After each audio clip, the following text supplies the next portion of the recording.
एक सुदूर गांव में रामू नाम का गरीब किसान रहता था। उसे अपने माता पिता से मात्र 1 बीघा का छोटा खेत ही मिला था। वह हर दिन सुबह 4 बजे ही उठकर सीधा खेत की ओर निकल पड़ता था। जुताई, निराई, पानी देना।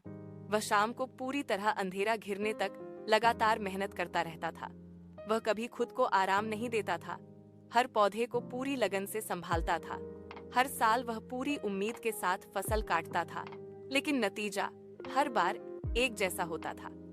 छोटे खेत से मिलने वाला अनाज इतना कम होता था कि पूरे परिवार का पेट भरने में भी भारी मुश्किल होती थी। कई बार परिवार के लोग आधा पेट खाकर सोने पड़ते थे। रामू के पास कोई और रास्ता भी नहीं होता था। एक साल पूरे 4 महीने तक एक बूंद भी बारिश नहीं हुई। गांव की नदी पूरी तरह सूख गई। पानी के निशान पर बड़ी बड़ी दरारें पड़ गईं। रामू के खेत की जमीन भी फट गई। हाथ घुसने जितनी गहरी दरारें बन गई। रामू की लगाई हुई पूरी फसल सूखकर जल गई। उसे एक दाना भी बचाने को नहीं मिला। गांव के कई किसान हार मानकर शहर की तरफ चले गए। उन्होंने रामू से कहा, इस जमीन से अब कुछ नहीं होगा, चलो हमारे साथ शहर में मजदूरी करो। रामू ने साफ हार मानने से मना कर दिया। अगले दिन ही वह पड़ोस के दूसरे गांव गया। एक जमींदार के खेत में मजदूरी शुरू कर दी। वह हर दिन 12 घंटे लगातार काम करता।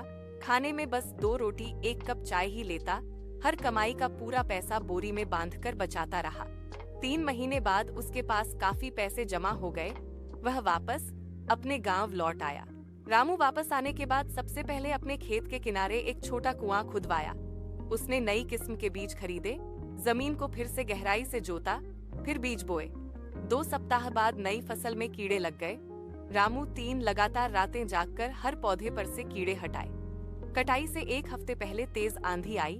कई पौधे जमीन पर गिर गए। वह रोज सुबह उठकर हर गिरे हुए पौधे को लकड़ी से सहारा देकर बांधता रहा। धीरे धीरे कटाई का दिन आया। इस बार रामू को छोटे खेत से इतना अनाज मिला जितना उसने कभी सोचा भी नहीं था। उसने कुछ अनाज बेचकर पैसे कमाए, अगले साल के लिए और बीज लगाए, कुएं को और गहरा करवाया। हर साल उसकी मेहनत बढ़ती गई, फसल भी बढ़ती गई। कुछ ही सालों में रामू पूरी तरह आत्मनिर्भर हो गया। वह अब किसी से उधार नहीं लेता था और गांव के गरीब किसानों की मदद करने लगता था।